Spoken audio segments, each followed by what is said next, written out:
250 college girls who were victims of a grooming gang in Ajmer way back in 1992. 300 teenage girls were sexually abused, laid bare a toxic mix of religious reach and political impunity. Police themselves are not aware. How do you expect civilians to be aware about such things? बहुत ही प्रभावशाली लोग।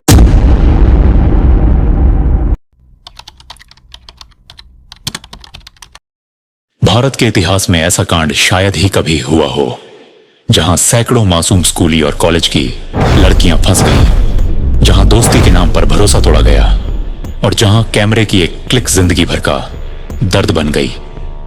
दोस्तों, आज हम बात करेंगे Ajmer sex scandal की, भारत का सबसे बड़ा, सबसे शर्मनाक और सबसे डरावना बलात्कार ब्लैकमेल कांड। राजस्थान के अजमेर में वर्ष 1992 में जब भी कोई लड़की का पिता अपनी लड़की की शादी के लिए किसी लड़के को फोटो भेजता था तो लड़के के घर वाले उस फोटो को फोटो बूथ पर ले जाकर चेक कराते थे कि कहीं यह लड़की उनमें से तो नहीं जिसके फोटो अजमेर सेक्स ब्लैकमेल कांड में वायरल हो रहे हैं। लड़कियों ने किया शहर को गंदा। मतलब सैकड़ों ऐसी लड़कियां थीं जो इसका शिकार हुई थीं, जिनमें से कई ने शर्म से सुसाइड कर ली, क्योंकि आज तक शादी नहीं हुई, कई देश छोड़कर भाग गई और कई आज भी नाम बदलकर देश के अलग अलग हिस्सों में गुमनामी की जिंदगी जी रही है।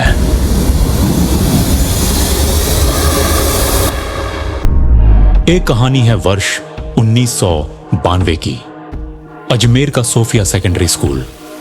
यह स्कूल अपनी अच्छी शिक्षा के लिए जाना जाता है, जहां पर अमीर और गरीब वर्ग के सभी की प्रतिभाशाली छात्राओं को ही एडमिशन मिलता था। यह स्कूल अपनी अच्छी शिक्षा के लिए पूरे राजस्थान में प्रसिद्ध था, लेकिन आज यही स्कूल 100 से बदनाम स्कूलों में से है। अजमेर में कुछ प्रभावशाली परिवारों के युवक स्टूडेंट लीडर ने मासूम लड़कियों से दोस्ती करनी शुरू की। स्कूल की एक 12 वर्ष की प्रतिभाशाली छात्रा ने बाहरी चमक धमक देखकर जिज्ञासावश दरगाह से जुड़े युवा कांग्रेस के बड़े नेता से दोस्ती कर ली। ये बड़े नेता थे फारूक चिश्ती, अजमेर यूथ कांग्रेस अध्यक्ष। उस समय कांग्रेस ही देश की सबसे वर्चस्व वाली पार्टी हुआ करती थी। पहले प्यार इजहार, फिर ले जाना होटल या किसी कमरे में और वहां छुपकर कैमरे से तस्वीरें लेना। इन तस्वीरों का खेल सबसे खतरनाक था। अगर लड़की मना करती तो धमकी दी जाती, तस्वीरें मोहल्ले में अखबारों में छपवा देंगे। बस डर, शर्म और मजबूरी ने उन लड़कियों को चुप करा दिया। यही चुप्पी अपराधियों का सबसे बड़ा हथियार बन गई। शहर के प्रमुख फार्म हाउस एंड कैफे, चिलआउट और पिज्जा हट शिकार की जगह बन गए। किसी नए दोस्ती के जाल में फंसाया, फिर रेप, फिर फोटो। जिनकी फोटो ली उन्हीं से और लड़कियों को लाने के लिए दबाव डाला गया। लड़कियों को मजबूर किया गया, नग्न तस्वीरें खींची गईं। उन्हीं तस्वीरों के जरिए ब्लैकमेल किया गया। कई बार वही तस्वीरें दिखाकर दूसरे दोस्तों के साथ भी भेजा गया। कुछ मामलों में नेताओं और बड़े लोगों तक पहुंचाया गया। स्कूल जाती छात्राओं को गाड़ियों में घुमाया, ब्रेन वॉश किया और धर्म परिवर्तन के लिए मजबूत किया गया।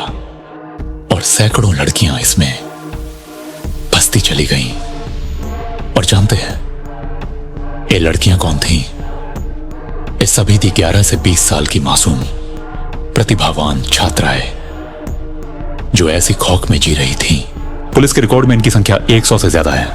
कुछ आंकड़े इनकी संख्या 250 से ज्यादा बताते हैं, लेकिन हकीकत तो यही है कि सैकड़ों लड़कियां बदनामी के डर से कभी सामने आई ही नहीं। अगर वो सामने आती तो निश्चित ही आंकड़ा बहुत बड़ा और शर्मशा करने वाला होता। आज भी वही जानती है कि उनके साथ गलत हुआ है।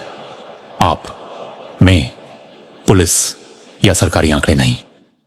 स्कूल जाती छात्राओं को गाड़ियों में घुमाया, ब्रेन वॉश किया और धर्म परिवर्तन के लिए मजबूर किया गया। दरगाह शरीफ के शांत शहर में सैकड़ों परिवार ये झेल रहे थे।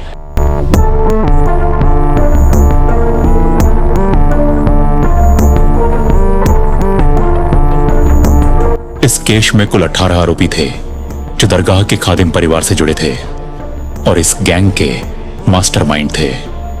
पहला फारूक चिश्ती, अजमेर यूथ कांग्रेस अध्यक्ष। दूसरा नफीस चिश्ती, अजमेर कांग्रेस का उपाध्यक्ष। तीसरा अनवर चिश्ती, अजमेर कांग्रेस का संयुक्त सचिव। चौथा सलीम चिश्ती, कांग्रेस का बड़ा नेता। धीरे धीरे करके उन लड़कियों के नग्न फोटो वायरल होने लगे। फोटोकॉपी की दुकान पर उक्त नग्न फोटो बिकने लगे। यहां तक कि कुछ अखबारों में भी वो फोटो छाप दिए गए। तब जाकर पुलिस की नींद खुली और तब से वो जेल, फिर जमानत, फिर वरी, फिर ट्रायल, फिर सजा ऊपर के कोर्ट से, फिर जमानत। कई रसूखदार देश की न्याय व्यवस्था को चूना लगाकर विदेशों में लग्जरी लाइफ जी रहे हैं। 32 साल हो गए, लेकिन न्याय अभी भी अधूरा है। हो सकता है भविष्य में पूरी तरह न्याय हो जाए, लेकिन वो कहते हैं देरी से मिला न्याय भी न्याय नहीं होता। सब्सक्राइब करें, बेल आइकॉन दबाएं और याद रखें, सच्चाई चाहे जितनी डरावनी हो, उसे सामने लाना ही असली इंसाफ है। जिस देश में तारीखें मिलती हैं पर फैसले नहीं, वहां न्याय एक सपना है, हकीकत नहीं।